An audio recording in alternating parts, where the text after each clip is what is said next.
오늘 출애굽기 17장 8절에서 16절입니다. 그리고 하나님 말씀의 제목은 지팡이로 싸우는 무능한 인생이라는 제목으로 주의 말씀을 전하겠습니다. 미국 버지니아에는 존 헨리 이야기가 전해지고 있습니다. 이 헨리는 1800년도에 중반에 철도 노동자로 살았던 사람입니다. 기차가 달릴 수 있도록 철길을 깔고 산에 터널을 뚫는 것이 이 사람의 직업입니다. 근데 갑자기 이 시대에 증기기관이 나타나서 그 증기기관의 힘으로 땅이나 바위를 파는 차감기라는 것이 개발됐어요. 헨리와 그 동료 노동자들은 이 최신 기계를 보면서 두려움과 공포에 휩싸이게 됩니다. 왜냐하면은 이제 직업이 사라질 수 있는 위기라고 생각했기 때문이죠. 그 중에 가장 힘세고 배짱이 두둑한 존 헨리가 이 새로운 기계와 시합을 하기 위해서 나섭니다. 산에 터널을 뚫는데 누가 먼저 산에 터널을 뚫느냐라는 시합이었습니다. 헨리는 쉬지 않고 꼬박꼬박 곡괭이로 곡괭이로 땅을 파서 터널을 뚫었습니다. 근데 성도님들, 하루가 지난 다음에 누가 이겼을까요? 누가 이기셨을 것 같아요? 헨리가 이겨요. 당시 기계가 그렇게 많이 발전하지 않았으니까 아마 인간이 이겼던 것 같습니다.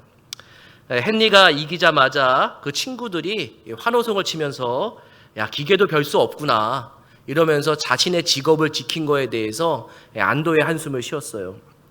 근데 문제는 다음 날에 일어납니다. 헨리가 과로로 인해서 그만 심장마비로 죽게 돼요. 이 세계적인 기업 아마존의 엔지니어들이 쓰는 사무실에 이런 문구가 있답니다. 사람들은 존 헨리가 결국에 죽었다는 사실을 잊어버린다. 이 얘기는 뭐냐면은 아무리 숙련된 노동자라 할지라도 기술, 기계 앞에서는 이제 어쩔 수 없는 시대가 왔다. 이런 이야기인 것 같습니다. 시대가 거듭할수록 연장이 좋아야 일이 쉬워지고요. 또 시대가 바뀔수록 무기가 좋아야 싸움에서 이길 수 있습니다. 또 그리고 기계가 좋아야 능률도 오를 수 있습니다. 혹시 성도님들 세상을 살아가면서 또 생존을 위해서 나만의 무기 갖고 계세요? 저는 없습니다. 혹시 경쟁을 이기기 위해서 나만의 특별한 무기를 준비하고 계신 것은 아닌가 묻고 싶습니다. 어쩌면 사람들이 우리를 바라보면서 아니면 우리의 무기를 바라보면서 조롱하고 보잘것없는 무기로 싸운다고 비웃을 수도 있습니다. 왜냐하면은 우리는 세상의 힘으로 싸우는 것이 아니라 오로지 믿음으로 싸우는 그런 거룩한 백성이기 때문입니다. 우리 사무엘상 17장 47절 같이 한번 읽습니다. 또 여호와의 구원하심이 칼과 창에 있지 아니함은 이 무리에게 알게 하리라. 전쟁은 여호와께 속한 것인즉 그가 너희를 우리 손에 넘기시리라. 아멘. 그러니까 세상 사람들은 골리앗의 손에 있는 칼이나 단창이 부럽다고 얘기하지만 우리의 믿음은 하나님이 우리의 칼이요 우리의 단창이라고 늘 고백하면서 살아가는 그런 선택받은 사람이라는 겁니다. 이 말씀을 드리는 이유가 오늘 이스라엘 백성이 광야 생활에서 처음으로 전쟁을 치르게 됩니다. 전쟁을 치르기보다는 예상치 못한 갑작스러운 기습 공격을 당한 사건이 오늘 아말렉과 싸우는 싸움입니다. 우리 17장 8절 같이 한번 읽겠습니다. 그때에 아말렉이 와서 이스라엘과 느비딤에서 싸우니라. 아멘. 여기에 그때라라고 말하는데 저번 주에 설교한 것처럼 느비딤에서 하나님이 반석을 치게 하셔서 물이 나왔던 그 장소입니다. 이스라엘 백성들이 하나님의 은혜로 물을 마시기 시작했을 때 갑자기 누가 뒤통수를 치냐면은 아말렉이라는 족속이 와서 이스라엘 백성을 이제 괴롭히게 되는 거죠. 이 아말렉은 어떤 사람인가? 창세기 36장 12절에 보면 이렇게 말합니다. 에서의 아들 엘리바스의 첩 딥나가 낳은 아들인 아말렉이 이룬 족속 이렇게 얘기합니다. 이삭의 아들이 에서니까 이 이스라엘 백성하고 먼 친척이 되는 거죠. 그러니까 먼 친척뻘 되는 사람들이 하나님을 모르고 자신의 친척인 하나님의 백성을 이제 기습하는 일이 생기게 됩니다. 이 아말렉이라는 이름의 뜻은 골짜기에 숨어 지내는 자들, 이런 의미가 있고요. 호전적이고 야비하게 기습 공격을 해서 사람들의 물건을 탈취하는 일들을 하는 전문가들입니다. 신명기 25장 17절에서 18절은 이 사건을 이렇게 기록하고 있습니다. 우리 같이 한번 읽습니다. 너희는 애굽에서 나오는 길에 아말렉이 내가 행한 일을 기억하라. 곧 그들이 너를 길에서 만나 내가 피곤할 때에 내 뒤에 떨어진 약한 자들을 쳤고 하나님을 두려워하지 아니하였느니라. 아멘. 하나님께서 반석에서 200만 명이 되는 이스라엘 백성과 가축들이 마실 물을 강처럼 흘려주십니다. 근데 문제는 인구가 너무 많은 거죠. 앞에 있는 사람은 그 강물처럼 흐르는 물에서 목을 축이면서 쉼을 얻지만 뒤쪽에 있는 사람들은 여전히 갈증이 있고 여전히 목말라서 힘든 상황에 있었어요. 근데 아말렉이 어디를 공격하냐면은 목마르고 힘든 가장 연약한 곳을 공격하게 됩니다. 더 충격적인 거는 이스라엘의 눈앞에서 지금 누가 죽냐면은 피부치들이 죽는 것을 눈으로 경험하게 되는 거죠. 이들은 정당한 싸움을 잘하는 것이 아니라 늘 뒤를 쳐서 자신의 것으로 만드는 데 익숙한 사람들이었습니다. 이들은 하나님을 두려워하지 않았습니다. 하나님께서 이스라엘 백성에게 만나와 메추라기와 반석의 물로 하나님의 손길을 뻗자마자 아말렉이 나타난 거예요. 이거는 뭐를 상징하냐면은 하나님이 자신의 백성에게 은혜를 베풀 때 그 은혜를 거두어 가려고 하는 수많은 악한 자들이 아말렉처럼 우리를 늘 바라보고 있다는 거죠. 우리의 신앙생활 안에 또 우리의 삶 안에 아말렉이 늘 존재해요. 이스라엘 백성이 그토록 원하던 물을 마셨고 영육간의 피곤함을 해결을 했는데 무슨 문제가 생기냐면은 또 고난이 찾아옵니다. 이 말은 하나님의 은혜로 기적처럼 병이 나았을지라도 나중에 병이 또 날 수도 있어요. 하나님의 은혜로 가정과 사업이 기적처럼 다시 회복되고 일어났을지라도 나중에 다시 사업이 어려워질 수도 있습니다. 왜냐하면은 아말렉이 늘 우리 뒤를 엿보고 있기 때문입니다. 또한 우리의 인생에서 고단하고 힘든 길, 좀 실망할 때 항상 빈틈으로 이 고난이 찾아오는 게 참 만만치 않습니다. 하나님의 은혜도 빈틈으로 찾아와요. 왜냐하면은 창문에서 보시면은 창문이 열렸을 때 그 빈틈으로 햇빛이 비치잖아요. 그런 것처럼 고난도 항상 우리 인생에 빈틈으로 찾아오지만 더불어서 항상 하나님의 은혜도 그 빈틈과 같이 찾아오는 것을 우리는 삶 가운데 많이 느끼고 또 경험하게 됩니다. 이렇게 고난이 또 찾아오고 또 찾아올 때 우리의 마음이 어떻게 되냐면은 하나님을 향한 이 단마음이 마음이 둘로 쪼개집니다. 한쪽에는 믿음이 있고 한쪽에는 의심을 하게 되는 이런 마음이 둘로 나눠지게 되는 거죠. 이 의심이라는 영어의 다우트라는 단어가 라틴어 듀빌타레에서 왔는데 이게 한 마음이 두 마음이 되는 거예요. 결국 우리의 신앙이 고난 때문에 흔들릴 때 하나님을 향한 한 마음이 어떻게 되냐면은 둘로 나눠져요. 의심과 불신이 하나님을 향한 마음을 의심하게 만들고 불신하게 만드는 그런 일이 일어나는 거죠. 이 모세는 이 하나님과 이스라엘 백성 사이에 금이 갈 수 있다는 것을 생각하고 믿음으로 나아가길 원해요. 그리고 지금 믿음으로 행동하려고 합니다. 우리가 아는 찬양 중에 오래된 찬양이 있잖아요. 할 수 있다 하시니. 거기에 가사에 보면은 이런 가사가 있어요. 의심 말라 하시고 물결위를 걸으라 하시네. 맨 마지막 가사가 믿음만이 능력이라 하시네. 우리의 삶 가운데 세상을 이길 수 있는 거는 믿음밖에 없다는 것, 이거를 꼭 믿으시면 좋겠습니다. 모세는 이스라엘 백성이 의심과 불안으로 흔들리고 있을 때 이스라엘 백성을 믿음으로 나아가고 일으키려고 합니다. 우리 9절에서 13절 같이 한번 읽겠습니다. 모세가 여호수아에게 이르되 우리를 위하여 사람들을 택하여 나가서 아말렉과 싸우라. 내일 내가 하나님의 지팡이를 손에 잡고 산 꼭대기에 서리라. 여호수아가 모세의 말대로 행하여 아말렉과 싸우고 모세와 아론과 훌은 산 꼭대기에 올라가서 모세가 손을 들면 이스라엘이 이기고 손을 내리면 아말렉이 이기더니 모세의 팔이 피곤함에 그들이 돌을 가져다가 모세의 아래에 놓아 그가 그 위에 앉게 하고 아론과 훌이 한 사람은 이쪽에서 한 사람은 저쪽에서 모세의 손을 붙들어 올렸더니 그 손이 해가 지도록 내려오지 아니한지라. 여호수아가 칼날로 아말렉과 그 백성을 쳐서 무찌르리라. 아멘. 어제 기습 공격을 당했고 모세는 오늘 아말렉과 전면전을 펼치려고 그래요. 그런데요, 작전이 참 어리석어요. 숫자가 많아야지 이길까요? 적을까요? 이길 수 있을까요? 없을까요?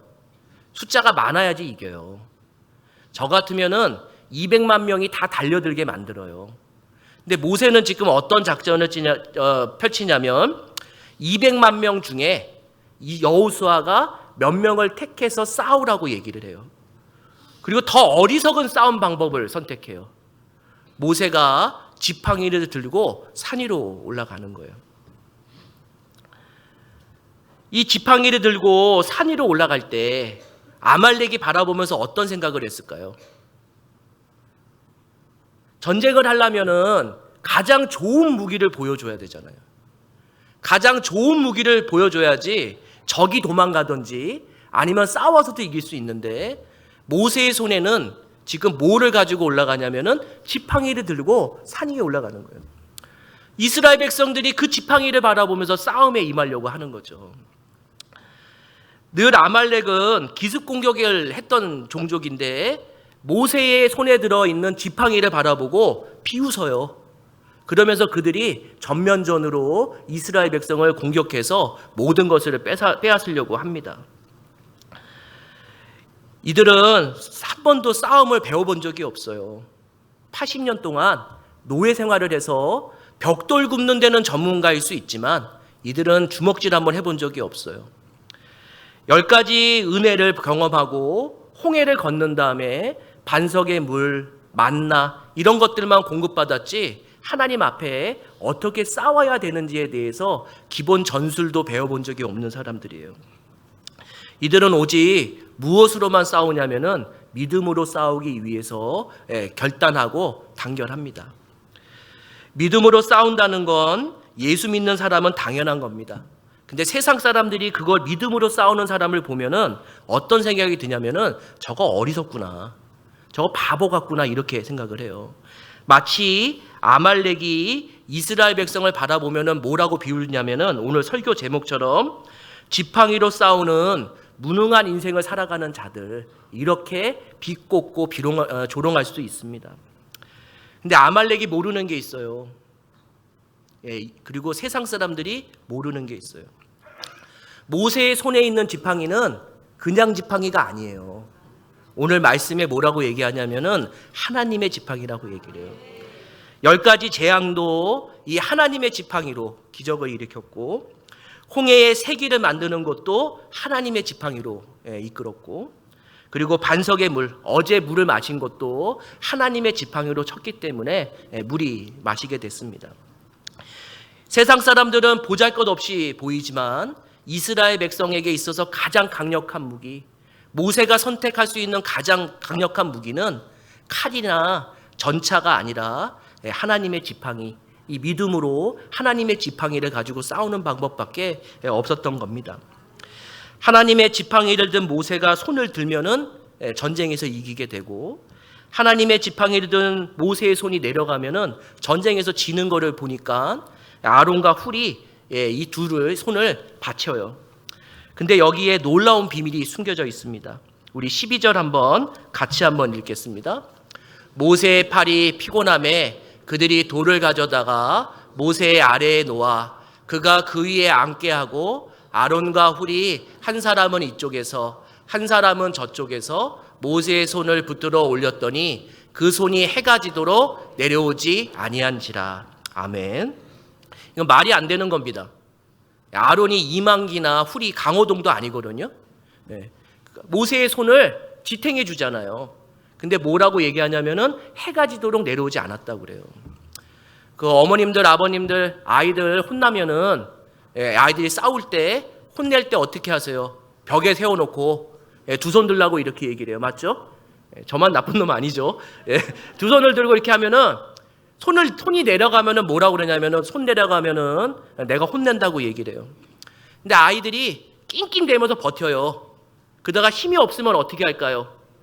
안 내려요. 옆에 사람과 손을 잡아요. 이렇게 버티고 하다가 어떻게 될까요? 내려와요. 그게 인생이에요. 지금 모세와 아론과 훌이 아무리 손을 들고 받쳐도 해가 질 때까지 손이 버틸 수가 없는 거예요. 근데 이 해가 지도록 내려오지 아니한지라라는 말이 원어로는 뭐냐면은 성경 원어로는 해가 지도록 믿음으로 강해졌다라고 하는 거예요. 이들이 믿음으로 싸우기를 원했어요. 믿음으로 싸우기를 원했고 믿음으로 지팡이를 들었어요. 하나님이 그 지팡이를 든 믿음을 보시고 하나님이 어떻게 만드시냐면은 그들의 손을 시멘트처럼 강하게 만드세요. 손이 떨어지지 않게 하시는 거죠. 강철과 같이 그들의 손이 떨어지지 않게 만드니까 더불어서 이스라엘 백성도 어떤 존재가 되냐면은 믿음으로 쌓아나가기 때문에 강철 같은 철군이 돼서 지금 아말렉을 이기는 일들이 일어나게 됩니다. 많은 목사님들이 이 부분을 기도의 손이 올라가면은 이기고 기도의 손이 내려가면은 지고 합심 기도를 열심히 하면은 이기고 합심 기도를 열심히 안 하면 지고 그런 말씀이 아니라 여기는 기도의 말씀이 아니라 믿음으로 고난 앞에 물러서지 않는 모습이 기독교인이라는 것을 지금 알려주고 있습니다. 왜 그러냐면은 믿음으로 고난을 맞설 때 우리의 힘으로 싸우는 것이 아니라 하나님의 보이지 않는 손이 우리와 함께 하시는 그 기적을 경험할 수 있기 때문입니다. 우리 17장 16절 같이 한번 읽습니다. 이르되 여호와께서 맹세하시기를 여호와가 아말렉과 더불어 대대로 싸우리라 하셨다 하였더라. 아멘. 여기 보시면은 여호와께서 맹세하시기를 우리 한글 성경에 이렇게 되어 있는데 이게 다른 번역본이나 다른 그 원어에는 이렇게 되어 있어요. 하나님의 보이지 않는 비밀스러운 손을 사용하여 이렇게 되어 있어요. 지금 믿음으로 싸우기를 결정하고 그걸 싸워 나가니까 하나님이 가지고 있는 보이지 않는 비밀스러운 손이 누구와 함께 하시냐면은 이스라엘 백성과 함께해서 아말렉을 이긴다라고 얘기를 해요. 근데 이 말씀에 중요한 말씀이 있어요. 대대로 아말렉과 싸우리라. 대대로. 내 인생에 찾아오는 우리 인생에 찾아오는 수많은 고난이 있어요. 그 고난이 언제까지일까요? 우리가 천국에 갈 때까지 늘 고난과 함께 하셔야 돼요. 그 고난이 올 때마다 우리가 믿음으로 늘 하나님 앞에 믿음으로 물러나지 않고 그거를 잘 인내할 때 하나님은 함께 비밀스러운 손으로 우리를 돕는 일들이 일어난다는 거죠. 고난이 한번 올 때 고난만 오는 것이 아니라 하나님의 은혜가 함께 임한다는 것을 오늘 이 싸움을 통해서 알려주고 있습니다.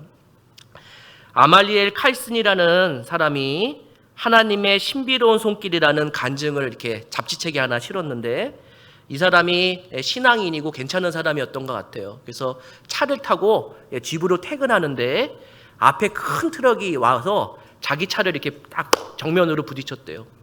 근데 차가 찌그러지면서 고속도로 바깥으로 이렇게 튕겨 나가서 차가 막 이렇게 굴르기 시작했어요.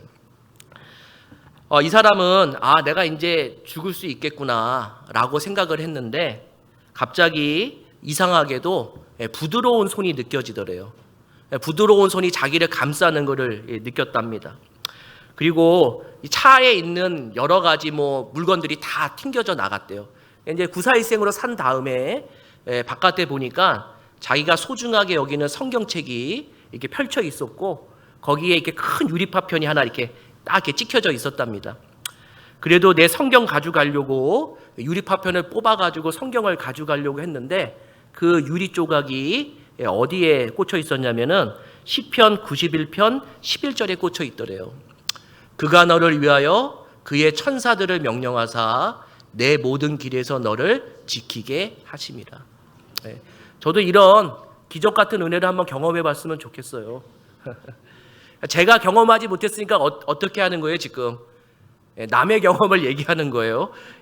저도 이런 은혜 경험했으면 좋겠습니다. 근데 중요한 거는 하나님이 항상 손도 크고 그리고 수가 많기 때문에 우리가 생각하는 것 이상으로 다양한 방법으로 우리를 인도하신다는 거예요. 우리가 고난 중에 있을 때 하나님은 내 생각대로만 해주시면은 내가 이 문제를 해결받을 수 있다고 늘 기도하는데 하나님은 단 한 번도 내 생각대로 기도한 대로 응답하신 적이 없어요. 고난 중에 하나님 이렇게만 해주시고 내 통장에 1,000만 원만 들어오면은 이거 먼저 막을 수 있을 거라고 기도하는데 하나님은 그런 방법을 쓰지 않고 하나님이 원하시는 방법, 하나님이 우리를 위해서 가장 좋아하는 방법, 가장 확실한 방법으로 우리에게 은혜를 베푸시죠. 하나님은 모세와 이스라엘 백성에게 이 아말렉과의 싸움을 통해서 알려주고 싶은 게 있는 거예요. 전쟁은 나에게 속한 것이라는 거. 싸움은 힘으로 하는 것이 아니라 믿음으로 한다는 것을 지금 알려주고 싶습니다. 그뿐만 아니라 하나님은 출애굽 1세대에게 이 믿음을 물려주는 것만 원하는 것이 아니라 출애굽 2세대들에게 그리고 대대손손 믿음으로 싸워나가는 것을 알려주길 원합니다. 우리 14절 15절 같이 한번 읽습니다. 여호와께서 모세에게 이르시되 이것을 책에 기록하여 기념하게 하고 여호수아의 귀에 외워 들리라. 내가 아말렉을 없이하여 천하에서 기억도 못하게 하리라. 모세가 제단을 쌓고 그 이름을 여호와 리시라 하고. 아멘. 하나님은 지금 전쟁에 이긴 모세에게 뭐라고 얘기하냐면은 이거를 아말렉과 싸운 내용을 책에 기록하라 이렇게 얘기를 해요. 책에 기록한다는 것은 뭘까요? 대대손손 읽어야 되는 거예요. 그리고 여호수아에게 이 내용을 계속 암송하면서 마음속에 새기도록 얘기합니다. 왜 그러냐면은 이제부터는 여호수아가 이스라엘의 대장이 돼서 수많은 아말렉 같은 사람들과 싸워야 돼요. 전쟁에서 싸울 때 잊지 않아야 될 게 있는 거죠. 사람의 능이 아니라 하나님의 능으로 싸운다는 그 믿음을 잊지 않게 하기 위해서 여호수아에게 먼저 머릿속에 기억하게 만들고 믿음의 백성들에게 잊지 않게 만들어요. 여호수아는 여호수아서에 보면은 수많은 성을 정복하는데 자신의 힘으로 한 번도 싸우지 않아요. 오직 하나님을 믿는 믿음으로 그 성들을 정복합니다.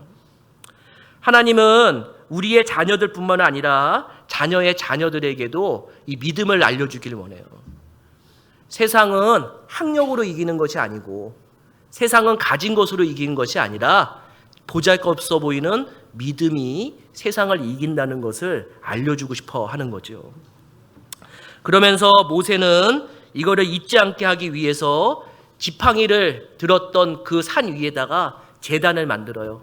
그 제단의 이름이 뭐냐면은 여호와 리시입니다. 오늘 설교 다 잊으셔도 이 뒷부분만 들으시면 돼요. 여호와 리시는 두 가지 의미가 있어요.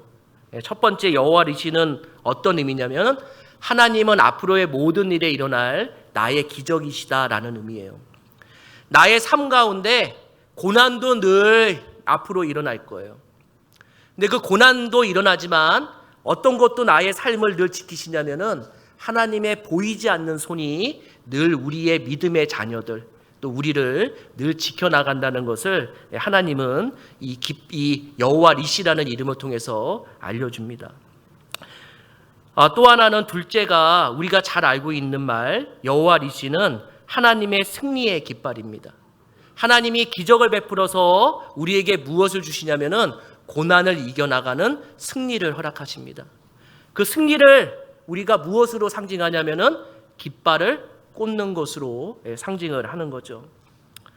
그런데요, 이 깃발이라는 의미가 오묘해요. 깃발은요, 바람이 불지 않으면은 막대기 같아요. 바람이 불어야 깃발이 펼쳐지고 그 깃발의 역할을 하게 됩니다. 마찬가지로 우리 인생에 고난이 있어야지 무엇도 나타나냐면은 하나님의 능력도 나타나고 더불어서 주님의 능력으로 내가 살아갔다라고 하는 깃발을 꽂을 수 있게 되는 거죠. 고난은 필요 없는 게 아니라 필요한 거예요. 왜냐하면은 하나님의 능력이 우리의 고난을 통해서 나타나기 때문입니다. 제가 새벽 기도 때도 잠깐 얘기했는데 최근에 가볍게 보려고 책 하나를 샀는데 책 내용이 묵직해요. 책 제목이 아주 유치해요. 이런 내용이에요.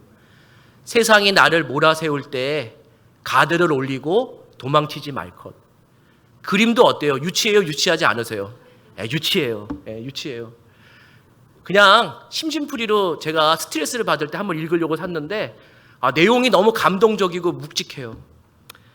이 저자가 어떤 사람이냐면은 대기업을 근무하다가 여러 심적인 어려움 때문에 다니던 회사를 1년 만에 그만뒀어요.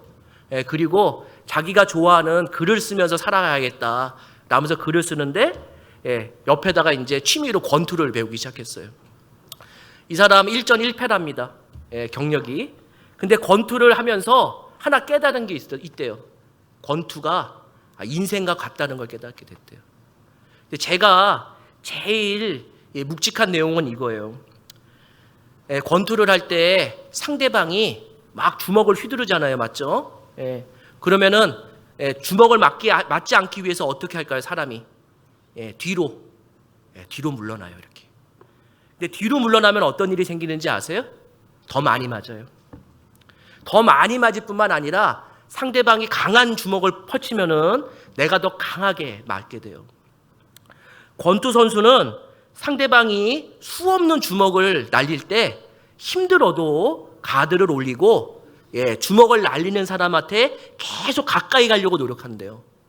왜 가까이 가야 되냐면은 가까이 가야 주먹 날라오는 것을 덜 맞을 수 있고 피할 수 있고 거기에 마지막 기회에 한 번 휘둘러서 KO를 시킬 수 있기 때문에 주먹이 날라오면 날라올수록 가드를 올리고 앞으로 계속 전진한다는 거예요. 이게 믿음의 사람이에요.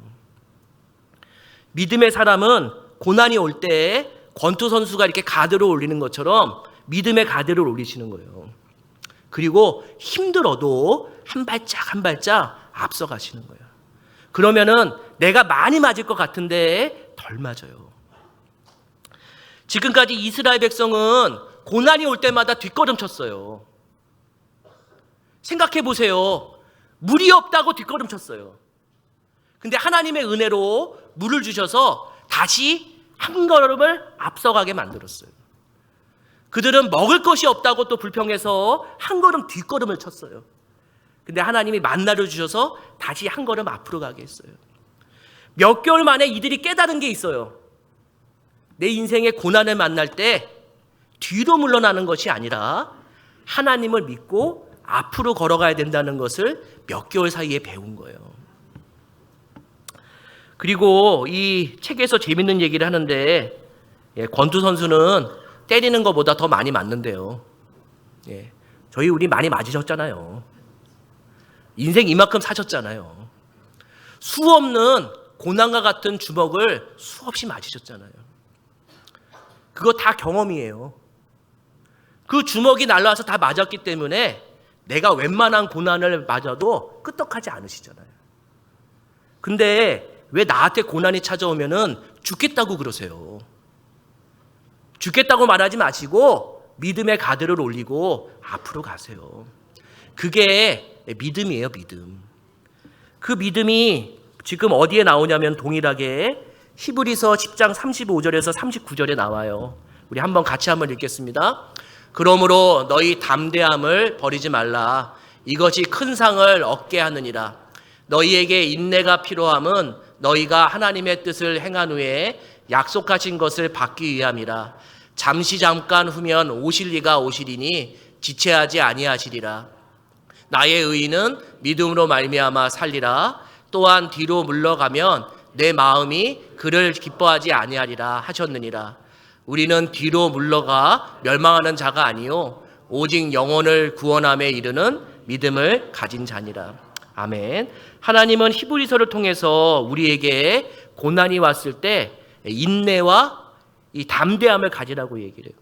인내라는 거는 고난 뒤에 하나님이 계시다고 하는 그 확신을 인내라고 생각하고, 담대함은 하루하루 고난을 이겨내는 힘을 얘기를 해요. 근데 인내만 있고 인내가 없고 담대함만 있어도 고난을 이길 수가 없어요. 왜냐하면 소망이 없잖아요.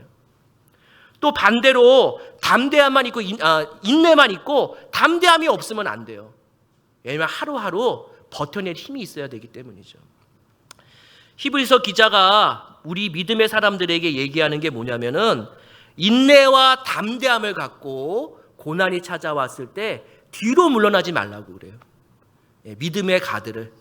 믿음을 갖고 앞으로 걸어가기를 원해요. 언제까지 앞으로 걸어가야 되냐? 답이 나와 있어요. 잠깐 후면 오시리가 오시리니. 그 잠깐 후면 오시리가 오시리 할 때 그분이 누구시냐면은 우리가 믿는 예수 그리스도세요. 우리가 믿고 그 믿음으로 인내할 때 주님은 가장 완벽한 타이밍에, 자신이 때를 따라 돕는 은혜의 가장 좋은 타이밍에 우리의 인생에 개입하셔서 우리를 다시 회복시키는 역사가 있게 됩니다. 여기서 이렇게 얘기합니다. 오직 의인은 믿음으로 말미암아 살리라.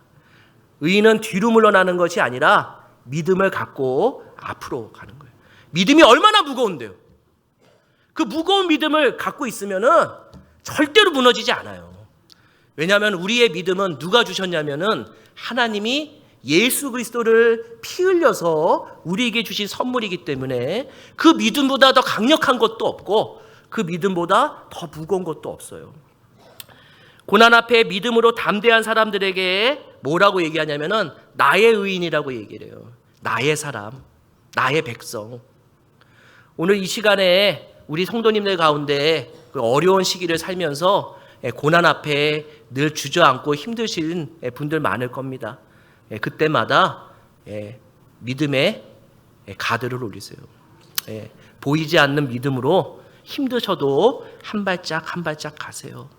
그리고 만일 우리 옆에 있는 사람이 고난 중에 있어서 내가 한 발짝 걸어가기 어려울 때 도와주세요. 같이 걷게 하세요. 같이 걷게. 아프리카 속담에 이런 말이 있어요. 빨리 가려면은 혼자 가고 멀리 가려면은 같이 가라. 교회는 빨리 가는 곳이 아니라 같이 가는 곳입니다. 우리가 어떤 한 명의 고난이라도 여러 명의 고난이라도 같이 함께 그 고난을 짊어지고 걸어가는 귀한 성도님들 됐으면 좋겠습니다. 우리 같이 기도하겠습니다.